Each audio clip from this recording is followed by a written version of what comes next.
Rekomendasi film horor Indonesia terbaik adaptasi kisah nyata. Industri perfilman Indonesia memang tidak pernah lepas dari yang namanya film bergenre horor. Tapi film horor akan terasa lebih menegangkan apabila kisahnya sendiri diadaptasi dari kisah nyata. Mimin akan merekomendasikan bagi kalian dan inilah daftarnya.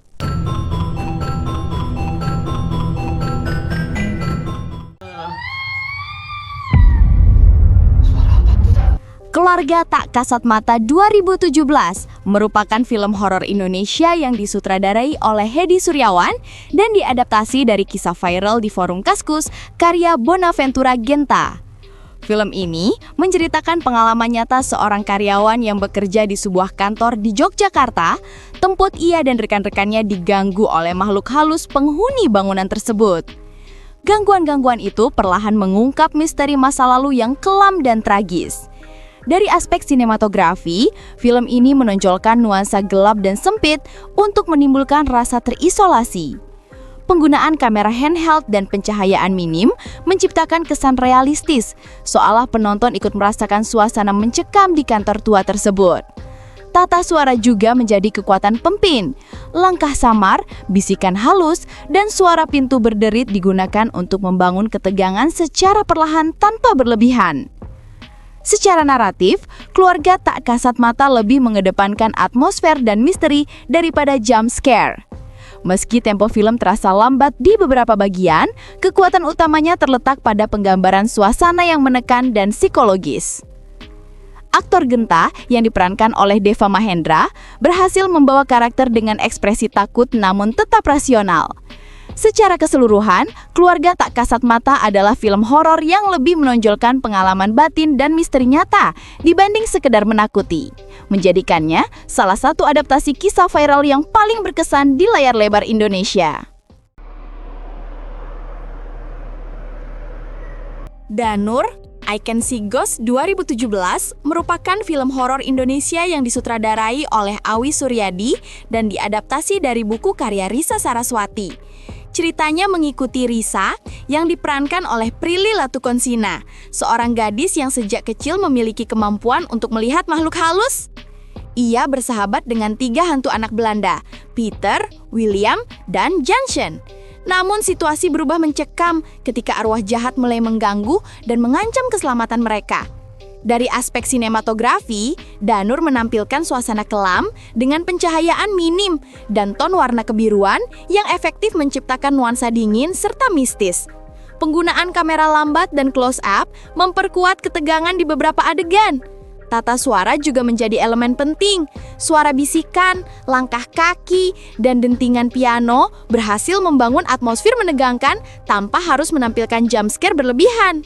Akting Prilly Latukonsina menjadi salah satu kekuatan utama film ini karena ia mampu menampilkan emosi ketakutan sekaligus empati terhadap dunia roh.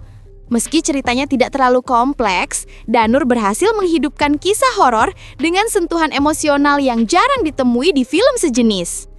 Secara keseluruhan, Danur 2017 bukan sekedar film menakutkan, tetapi juga kisah menyentuh tentang pertemanan lintas dunia yang memperkenalkan sisi lembut dari dunia mistis khas Indonesia. Asih 2018 adalah film horor Indonesia garapan sutradara Awi Suryadi yang merupakan bagian dari Semesta Danur Universe, adaptasi dari karya Risa Saraswati. Film ini berfungsi sebagai prequel dari Danur 2017 dengan fokus pada asal-usul sosok arwah Asih yang sebelumnya hanya muncul sekilas namun menakutkan. Ceritanya berkisah tentang seorang perempuan bernama Asih yang diperankan oleh Sharifah Danish yang mengalami tekanan hidup hingga berujung tragis, membuat arwahnya gentayangan dan membawa teror bagi sebuah keluarga muda. Dari segi sinematografi, Asih menonjolkan pencahayaan remang, dominasi warna abu dan coklat kusam, serta pengambilan gambar statis yang memperkuat kesan suram. Kamera kerap menyorot ruang-ruang sempit dan bayangan panjang, menciptakan ketegangan psikologis tanpa perlu banyak efek visual. Tata suara film ini sangat efektif. Setiap langkah, bisikan, dan derit pintu menambah suasana ngeri yang mendalam. Sharifah Danish tampil luar biasa dengan ekspresi dan gestur tubuh yang menyeramkan, namun tetap menyeratkan kesedihan. Film ini tidak hanya menawarkan ketakutan, tetapi juga kisah tragis tentang penderitaan dan kesepian seorang wanita yang terlupakan. Secara keseluruhan, ASI 2018 berhasil menghadirkan horor dengan emosi yang kuat. Lebih dari sekedar menakuti, ia mengajak penonton memahami sisi manusiawi di balik sosok arwah gentayangan.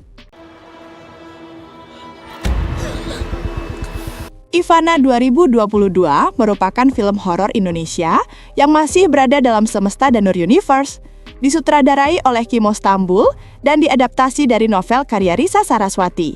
Ceritanya berfokus pada Ambar, seorang gadis yang kehilangan penglihatan, namun memiliki kemampuan supranatural untuk merasakan kehadiran arwah. Ketika ia dan keluarganya pindah ke panti jompo peninggalan Belanda, teror dimulai setelah patung tanpa kepala bernama Ivana ditemukan, membuka kembali luka masa lalu penjajahan dan dendam yang belum tuntas. Dari sisi sinematografi, Ivana tampil dengan visual yang modern dan atmosferik. Penggunaan warna pucat dan pencahayaan lembut memperkuat nuansa misterius. Kimo Stambul memanfaatkan ruang-ruang sempit dan bayangan panjang untuk membangun ketegangan. Sementara adegan kekerasan dan penampakan hantu disajikan dengan efek praktikal yang cukup realistis. Tata suara memegang peran besar dalam menciptakan suasana nyeri. Terdengar jelas suara napas, langkah kaki, dan jeritan samar yang menimbulkan rasa tidak nyaman. Akting Kathleen Halderman dan Junior Roberts cukup solid, terutama dalam menampilkan rasa takut dan ketegangan emosional. Secara keseluruhan, Ivana 2022 memadukan unsur sejarah, tragedi, dan supranatural dengan menarik. Film ini bukan hanya menyajikan teror visual, tetapi juga mengingatkan penonton pada sisi kelam masa kolonial yang membentuk dendam di balik arwah Ivana. KKN di Desa Penari 2022 merupakan film horor Indonesia yang diadaptasi dari kisah viral di media sosial karya Simple Man. Disutradarai oleh Awi Suryadi, film ini menyorot sekelompok mahasiswa yang menjalani kuliah kerja nyata atau KKN di sebuah desa terpencil bernama Desa Penari.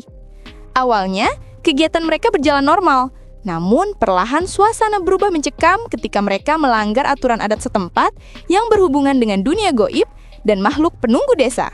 Dari segi sinematografi, film ini memanfaatkan pencahayaan redup dan warna-warna gelap untuk menegaskan nuansa mistis. Pengambilan gambar di hutan dan lokasi pedesaan yang terpencil menambah kesan otentik dan menegangkan.